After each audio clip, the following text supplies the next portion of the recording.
WhatsApp guys, तो कैसे आप सभी उम्मीद करते हैं अच्छे होंगे और आपने पार्ट 1 प्लानिंग का देख लिया होगा।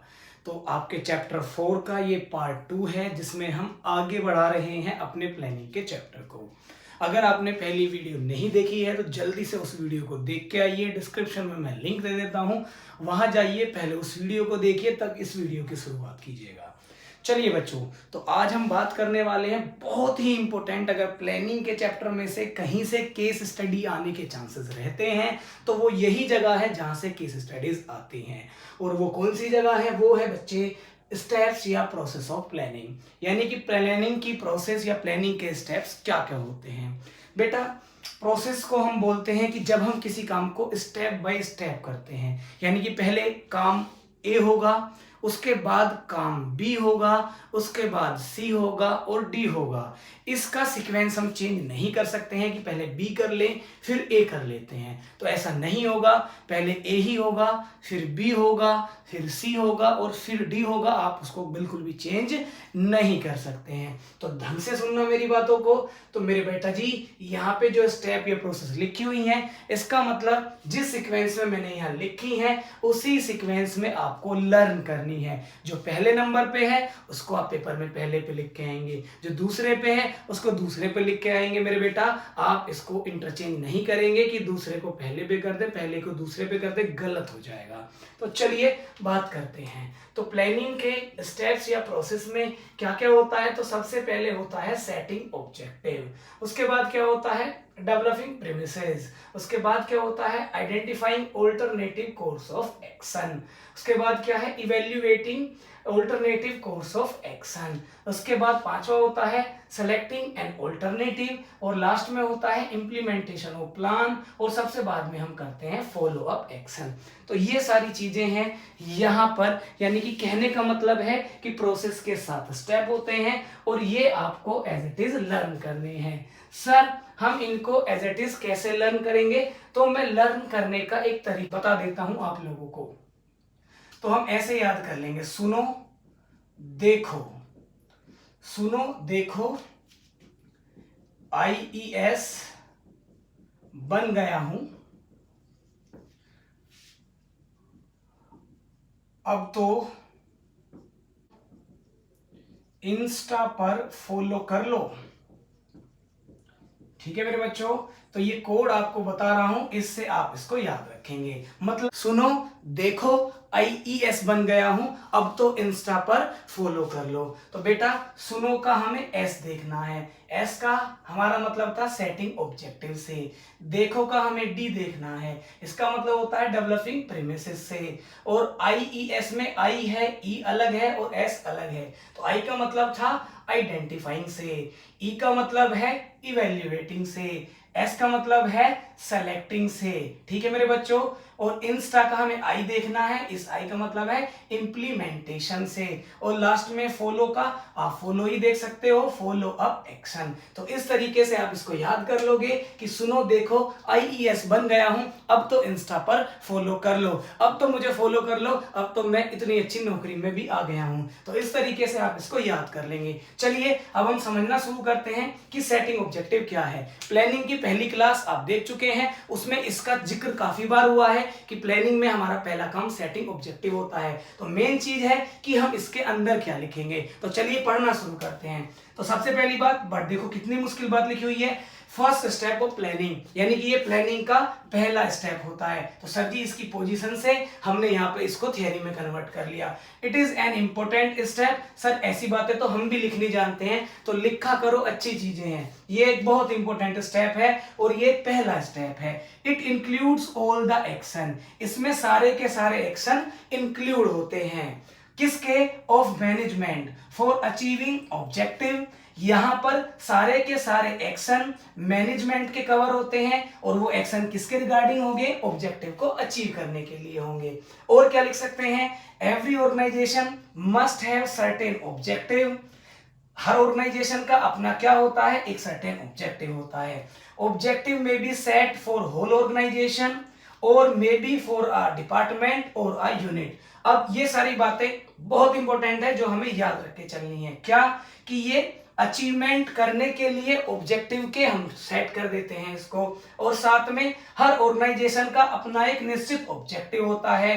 और सबसे इंपॉर्टेंट बात जो हमें जरूर लिखनी है इस हेडिंग के अंदर वो ये है कि जो ऑब्जेक्टिव होगा हो सकता है वो हमने पूरी ऑर्गेनाइजेशन के लिए, यानी कि पूरी ऑर्गेनाइजेशन ने मिलकर हो सकता है कोई एक ऑब्जेक्टिव सेट किया हो, लेकिन ऐसा भी हो सकता है कि उस पूरी ऑर्गेनाइजेशन ने नहीं, किसी ऑर्गेनाइजेशन के एक डिपार्टमेंट ने अपना कोई ऑब्जेक्टिव सेट किया हो, या फिर ऑर्गेनाइजेशन की किसी एक यूनिट ने अपना ऑब्जेक्टिव सेट किया हो। मतलब हम ये बात याद रख के चलेंगे कि जो ऑब्जेक्टिव आप सेट करोगे वो पूरी ऑर्गेनाइजेशन के लिए हो सकता है, ऑर्गेनाइजेशन के किसी एक डिपार्टमेंट के लिए हो सकता है, या किसी एक यूनिट के लिए हो सकता है। तो आप ऐसे भी ऑब्जेक्टिव को सेट कर सकते हो। Manager must contribute ideas and participating in the first step of planning. तो मैनेजमेंट साहब, मैनेजर साहब ही तो बनाते हैं, तो भैया मैनेजर साहब आपको इतनी बड़ी कुर्सी पे बैठा रखा है तो आप अपना कंट्रीब्यूशन दीजिए, आप अपने आइडियाज बताइए और पार्टिसिपेशन करिए। ये जो पहला स्टेप है सेटिंग ऑब्जेक्टिव करने में, इसमें हम मैनेजमेंट के या मैनेजर्स के आइडिया को लेते हैं, उनके पार्टिसिपेशन को रखते हैं। क्यों? क्योंकि टॉप लेवल मैनेजमेंट के लोग ही जनरली इस ऑब्जेक्टिव को परफॉर्म करते हैं। अब आगे कह रहा है नॉट टू फॉरगेट, हमें ये भी नहीं भूलना है, if end result is clear it became easier to work toward the goal. अगर हमारा एंड रिजल्ट एकदम क्लियर होगा तो ये बहुत आसान हो जाएगा कि हम अपने ऑब्जेक्टिव या अपने गोल को आसानी से अचीव कर सकें। तो ये सारी बातें आप यहां पर सेटिंग ऑब्जेक्टिव के अंदर में लिख सकते हो। मेरे बच्चों आप इसका स्क्रीनशॉट ले लिया करो। स्क्रीनशॉट लेने के बाद कॉपी किताब तो लेके बैठते ही होगे, तो उसमें इन चीजों को नोट कर लिया करो, और नोट करने के बाद फिर से समझा करो। पहले सारी मेरे साथ मेरी बातों को सुन लिया करो, जैसे जैसे मैं पढ़ा रहा हूं ऐसे ऐसे बातों को सुन लिया करो। उसके बाद दोबारा से वीडियो पे आओ, और स्टार्टिंग में जब हमने यहाँ पे कुछ ये इतना सारा ये सर्कल वगैरह नहीं किया है तो उनको स्क्रीनशॉट लो, स्क्रीनशॉट लेके अपनी कॉपी में लिख लो, और जहां जहां की इंपॉर्टेंट बातें हैं वो अंडरलाइन कर लो और उनको याद कर लो। बच्चों अगर आपको पूरे नंबर चाहिए, 100 में से 100 चाहिए, तो ये बहुत एप्रोप्रिएट वर्ड है, इनको आपको थोड़ा सा लर्न करना पड़ेगा। और बड़ी आसान आसान सी बातें हमने यहाँ लिखवाई हैं। अगर हमारा विजन ही क्लियर नहीं है, हमें सीए करनी है, हमें सीएस करनी है, हमें सीडब्ल्यूए करना है, तो फिर हम अपने गोल को कैसे अचीव करेंगे? पहले अपना विजन तो क्लियर करें, हमें सीए करनी है तो फिर सीए के रिगार्डिंग अपना सेटिंग कर देंगे ऑब्जेक्टिव की, तो आसानी से उसको अचीव कर लेंगे। तो पहले ये क्लियर करें कि हमें करना क्या है। चलिए जी, दूसरा होता है डेवलपिंग प्रीमिसेस। अब सर ये डेवलपिंग प्रीमिसेस क्या होता है? बेटा डेवलपिंग प्रीमिसेस का मतलब है, पहले तो आप देखो यही लिख सकते हो कि सर सेटिंग ऑब्जेक्टिव के बाद में आने वाला जो है उसको अपन लोग डेवलपिंग प्रीमिसेस कहते हैं। तो डेवलपिंग प्रीमिसेस में क्या होता है, हम अजम्पशंस बनाते हैं, हम फोरकास्ट करते हैं कि किस तरीके से हम अपने ऑब्जेक्टिव को अचीव कर सकते हैं। उसके लिए ये बेस मॉडल का काम करता है। हम यहाँ पे बैठ के अजम्पशन बनाते हैं कि किस तरीके से भविष्य को फोरकास्ट करेंगे, किन किन चीजों को हमें ध्यान में रखना है, रिसोर्सेज का कैसे कैसे यूज करना है, वो सारा का सारा बेस यहाँ पर होगा। तो एक कीवर्ड जो हमें यहाँ याद रखना है वो है मेकिंग अजम्पशंस और फोरकास्टिंग। तो डेवलपिंग प्रीमिसेस में ये दो वर्ड जरूर लिखने हैं कि मेकिंग अजम्पशंस और फोरकास्टिंग का काम यहाँ पर होता है। तो planning is concern with the future and future is not certain. कह रहा है कि पहली चीज जो प्लानिंग है वो फ्यूचर से रिलेटेड होती है, और फ्यूचर सर्टेन नहीं है। फ्यूचर को कोई भी आसानी से एस्टिमेट नहीं कर सकते हैं। भविष्य की बात कर रहे हैं, भविष्य निश्चित नहीं होता है, तो हमें क्या करना है? So while forecasting about future management is required to make certain assumption. अब हमें भविष्य निश्चित नहीं है, भविष्य में कुछ बदलाव हो सकते हैं, तो भविष्य में जो बदलाव होंगे उन अजम्पशंस को हमें अभी फोरकास्ट करना, सोचना है क्या क्या हो सकता है। तो फोरकास्टिंग करना, भविष्य में क्या क्या चेंजेस हो सकते हैं उनको आज ही दिमाग में रख के प्लान पॉलिसी बनाना है। उसी को हम लोग क्या बोलते हैं? डेवलपिंग प्रीमिसेस बोलते हैं। तो इन्हीं अजम्पशंस को, इन्हीं सर्टेन अजम्पशंस को हम लोग किसका नाम देते हैं? प्रीमिसेस का नाम देते हैं। तो ध्यान रख के चलेंगे। आगे बोल रहा है all the assumptions are base material upon which plan are to be drawn। ध्यान रखना, यानी कि ये जो डेवलपिंग प्रीमिसेस है इसमें हम अजम्पशन लेते हैं, और जो अजम्पशन होती हैं वो बेस मटेरियल होती हैं किसी भी प्लान का। मींस बेस मटेरियल प्लान का अजम्पशन होंगी। अजम्पशन मतलब वो फोरकास्टिंग जो हमने की है। आगे क्या बोल रहा है? Such base material may be policies, experience, may be past information use by the management for assumption, और वो बेस मटेरियल क्या हो सकता है जिसको सोच के हमने प्रीमिसेस को डेवलप किया है, वो हमारा पास्ट का एक्सपीरियंस हो सकता है, वो हमारी पास्ट में यूज की हुई पॉलिसीज हो सकती हैं, वो हमारा एक्सपीरियंस हो सकता है, या जिन इंफॉर्मेशन को हमने पास्ट में यूज किया है उनको दिमाग में रखकर हम भविष्य के लिए फोरकास्टिंग कर सकते हैं, तो वो हमारा बेस मटेरियल हो सकता है डेवलपिंग प्रीमिसेस के लिए। नॉट टू बी फॉरगेट, ये भी हमें नहीं भूलना है, accurate forecasting essential for the successful plan. अगर आप चाहते हो कि आपका प्लान सक्सेसफुल हो जाए तो आपने जो जो अजम्पशन मानी है उनका एक्यूरेट होना बहुत जरूरी है, फोरकास्टिंग बहुत जरूरी है एक्यूरेट होना। यानी कि अगर फोरकास्टिंग एक्यूरेट नहीं की गई, अगर फोरकास्टिंग में कोई गलती हो गई तो फिर हो सकता है आप अपने ऑब्जेक्टिव को अचीव ना कर पाए। तो साहब अगर चाहते हैं आपका प्लान सक्सेसफुली काम करे तो आपकी जो फोरकास्टिंग है वो बहुत एक्यूरेट होनी चाहिए। और एक्यूरेट कैसे होगी, उसके लिए सर हम क्या यूज करेंगे, हम अपना बेस मटेरियल यूज करेंगे। बेस मटेरियल मतलब हम बिल्कुल सटीक फोरकास्टिंग के लिए अपने एक्सपीरियंस को यूज करेंगे, अपनी पास्ट पॉलिसीज को यूज करेंगे, हमने पास्ट में क्या क्या इंफॉर्मेशन यूज की थी, उससे हमारा क्या आउटकम निकला था, उन सभी अनुभवों को दिमाग में रखकर हम आगे का भविष्य अज्यूम करेंगे, फोरकास्ट करेंगे। चलिए जी, इसके बाद क्या क्या एग्जाम्पल हो सकते हैं अजम्पशन के, यानी कि आप किन किन चीजों की अजम्पशन करेंगे, किन किन चीजों की फोरकास्टिंग करेंगे। तो हो सकता है ये प्रोडक्ट से रिलेटेड फोरकास्टिंग हो सकता है डिमांड से रिलेटेड फोरकास्टिंग हो, या प्रोडक्ट से रिलेटेड फोरकास्टिंग हो सकता है गवर्नमेंट पॉलिसी से रिलेटेड फोरकास्टिंग हो सकता है इंटरेस्ट रेट से रिलेटेड हो सकता है टैक्स रेट से रिलेटेड हो, एटसेट्रा। यानी कि हम हो सकता है फोरकास्टिंग किसकी कर रहे हैं, गवर्नमेंट पॉलिसीज के बारे में कि क्या क्या भविष्य में गवर्नमेंट की पॉलिसीज में चेंज आ जाएगा। हो सकता है हम फोरकास्टिंग इस बारे में कर रहे हो कि हमारे भविष्य की क्या डिमांड रहने वाली है, प्रोडक्ट की भविष्य में क्या डिमांड रहने वाली है, इस बारे में हम फोरकास्टिंग कर रहे हो सकते हैं। हो सकता है कि हम ये डिसाइड कर रहे हो कि भविष्य में इंटरेस्ट रेट क्या रहने वाला है, अगर हमें बैंक से लोन लेना है आज तो 10% मिल रहा है लेकिन हो सकता है भविष्य में 12 मिलेगा या 15 मिलेगा, इसका फोरकास्ट करना है। टैक्स रेट गवर्नमेंट का कितना हो सकता है, क्या गवर्नमेंट आज ऐसा लग रहा है कि भविष्य में टैक्स रेट बढ़ा सकती है, तो इसकी फोरकास्टिंग करनी है। तो साहब हमें इन सब बातों की ठीक से फोरकास्टिंग करनी है, इन बातों की ठीक से अज्यूम करना है, अजम्पशन बिल्कुल सटीक बनानी है, इसी को आप लोग बोलते हैं डेवलपिंग प्रीमिसेस। तो केस स्टडी में क्वेश्चन आता है तो आप ये जो मैंने एग्जांपल लिखे हैं इनको दिमाग में रखेंगे। ये मान लो अगर केस स्टडी आएगी तो यहीं से आएगी, यही 99% वो जगह है जहां से केस स्टडी निकलती है। चलिए जी नेक्स्ट बात करते हैं identify alternative course of action. अब हमने अनुमान लगा लिए हैं, अनुमान लगाने के बाद अब हमें ये आइडेंटिफाई करना है कि हमारे पास क्या क्या ऑल्टरनेटिव एक्शन अवेलेबल है। ऑल्टरनेटिव का मतलब क्या क्या विकल्प हमारे पास उपलब्ध हैं जिनका प्रयोग करके हम अपने ऑब्जेक्टिव को अचीव कर सकते हैं। मींस जो ऑब्जेक्टिव हमने सेट किया है, जो डेवलपिंग किया है हमने प्रीमिसेस का, उसके आधार पर क्या क्या ऑल्टरनेटिव हमारे पास अवेलेबल हैं जिनका यूज करके हम अपने ऑब्जेक्टिव को अचीव कर सकते हैं। तो साहब वो उसी को हम बोलते हैं ऑल्टरनेटिव कोर्स ऑफ एक्शन का आइडेंटिफिकेशन करना। तो it is a step after setting objective and developing premises. Sir ये कौन सा स्टेप है? सर ये सेटिंग ऑब्जेक्टिव और डेवलपिंग प्रीमिसेस के बाद वाला स्टेप है।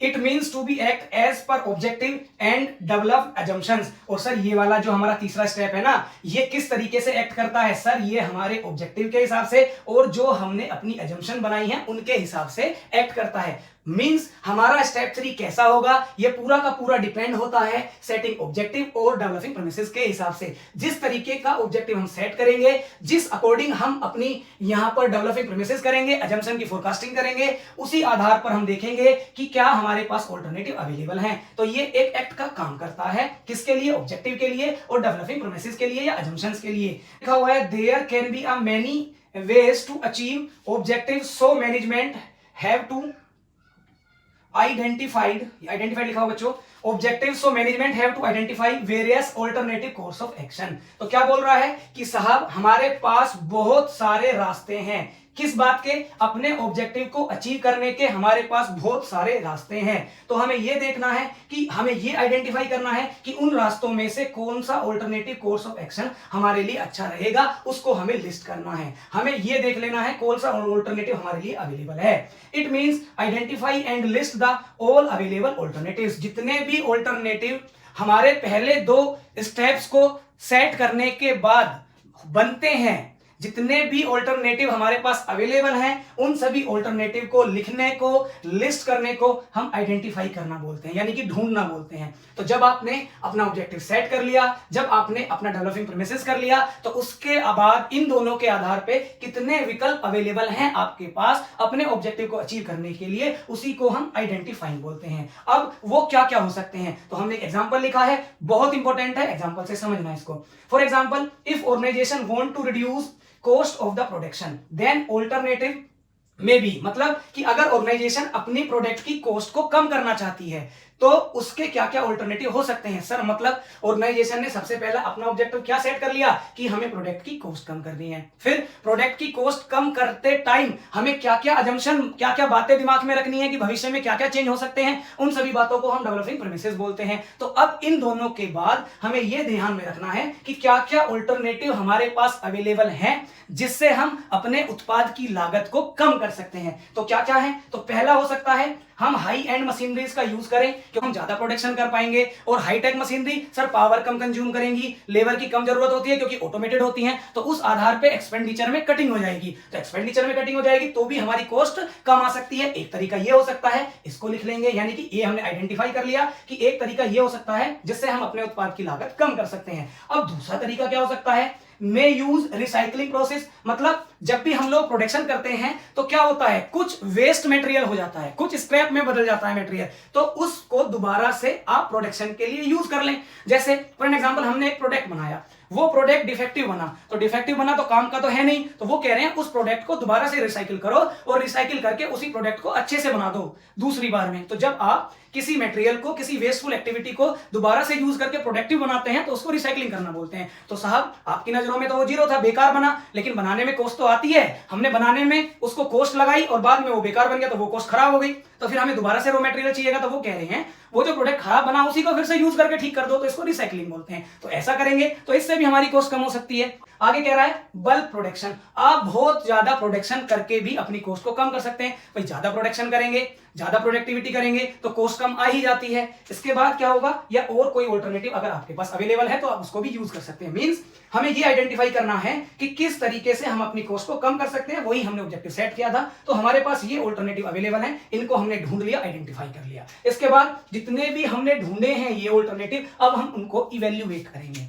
इवेल्युएट का मतलब कि अब इनमें से कौन सा हमारे लिए सबसे बढ़िया है। हमने इतने सारे इवेल्युएट कर लिए, तो ये जो हमने यहाँ इतने सारे हमने आइडेंटिफाई कर लिए, इन सबको आइडेंटिफाई करने के बाद इवेल्युएट करेंगे। इवेल्युएट का मतलब इन सबके अपने अपने फायदे होंगे, अपने अपने नुकसान होंगे, तो उसी को बोलते हैं इवेल्युएट करना। यानी कि इस ये जो पहला ऑब्जेक्टिव यहाँ पे हमने जो ये पहला मेथड आइडेंटिफाई किया है, इसके क्या फायदे नुकसान है, ये जो दूसरा मेथड हमने आइडेंटिफाई किया इसके क्या फायदे नुकसान है, ये जो तीसरा मेथड हमने आइडेंटिफाई किया इसके क्या फायदे नुकसान है, इन सबको हम लिस्ट करेंगे। चलिए जी, उसके बाद पढ़ लेते हैं क्या लिखा हुआ है। All the positive and negative aspect of each alternative, जितने भी ऑल्टरनेटिव हमने ढूंढे हैं उन ऑल्टरनेटिव की पॉजिटिव साइड और नेगेटिव साइड हम ढूंढ लेंगे, किसमें क्या फायदा है, किसकी क्या खामियां हैं। उसके बाद means in this the management is going to evaluate all feasibility and consequences of the each identify alternative. और ये जितने भी ऑल्टरनेटिव हमने आइडेंटिफाई करे हैं इनको हम अब इवैल्यूएट करेंगे कि इनकी क्या क्या फीजिबिलिटी हो सकती है और इनके क्या क्या कॉन्सिक्वेंसेस हो सकते हैं, यानी कि इनके क्या क्या प्रभाव हो सकते हैं, उन सबको हम इवैल्यूएट करेंगे। घुमा फिरा के मतलब यही है कि पॉजिटिव और नेगेटिव साइड्स को हम देखेंगे, लेकिन वर्ड बहुत इंपॉर्टेंट है, फीजिबिलिटी और कॉन्सिक्वेंसेस, तो आपको जरूर लिखने हैं। उसके बाद बच्चों हम आ जाएंगे सेटिंग पे, सेटिंग ऑल्टरनेटिव पे। तो सर सेटिंग एंड ऑल्टरनेटिव अब क्या है, अभी हमने सभी ऑल्टरनेटिव्स को इवैल्यूएट किया है, किसके क्या फायदे हैं, किसके क्या नुकसान है, तो सर वो फायदे नुकसान हमने लिख लिए। अब उन फायदे नुकसानों को हम अपने ऊपर अप्लाई करके देखेंगे कि हमारे लिए कौन सा मेथड सबसे बढ़िया है। जो भी मेथड हमारे लिए सबसे बढ़िया होगा, हमारे हिसाब से होगा, हमारे बिजनेस के एनवायरनमेंट के हिसाब से होगा, उनमें से हम किसी एक को सेलेक्ट कर लेंगे। सेलेक्ट इन्हीं में से एक को करना है। पहले हमने लिख लिया क्या क्या ऑल्टरनेटिव अवेलेबल है, उसके बाद हमने इन सभी ये ऑल्टरनेटिव्स के फायदे और नुकसान को इवैल्यूएट कर लिया। उसके बाद हम देख रहे हैं सब फायदे नुकसान को आपस में कंपेयर करेंगे, इन सब में कौन सा हमारे लिए सबसे बढ़िया है उसको हम सेलेक्ट कर लेंगे। Means can be termed as a real point of decision making. मतलब इतनी देर से लिख रहे हैं, इवेल्युएट कर रहे हैं, अब वो टाइम आया है जब आपको इन 3-4 में से किसी एक को सेलेक्ट करना है, और उसी को क्या बोलते हैं, सेलेक्टिंग।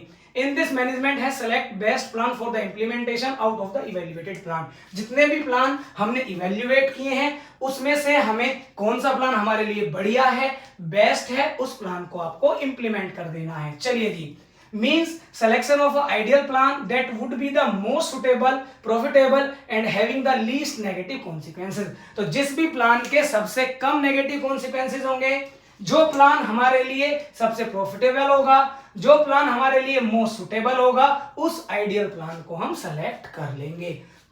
अब सेलेक्ट करने के बाद सर हमने सेलेक्ट कर लिया, मान लो हमने पहला प्लान सेलेक्ट कर लिया कि use the high and machinery, तो अब हमने हाई एंड मशीनरी को यूज करना चाहिए प्रोडक्शन के लिए, तो अब हम क्या कर देंगे, इस बात को इंप्लीमेंट कर देंगे। In the selected plan into action for the achievement of an objective. अपने ऑब्जेक्टिव को अचीव करने के लिए प्लान, सेलेक्टेड प्लान को एक्शन में कन्वर्ट कर देना। तो सेलेक्टेड प्लान को एक्शन में कन्वर्ट कर देने को अपन लोग इंप्लीमेंटेशन बोलते हैं। ठीक है साहब। उसके बाद आते हैं फॉलो अप एक्शन, मतलब जो जो आपने इवैल्यूएट किया है, जो जो आपने सेलेक्ट किया है, जो जो आपने इंप्लीमेंट किया है, तो इंप्लीमेंट उस हिसाब से हो रहा है जिस हिसाब से हमने सोचा था या नहीं सोचा था, यानी कि मॉनिटरिंग करना, तो मॉनिटरिंग करेंगे।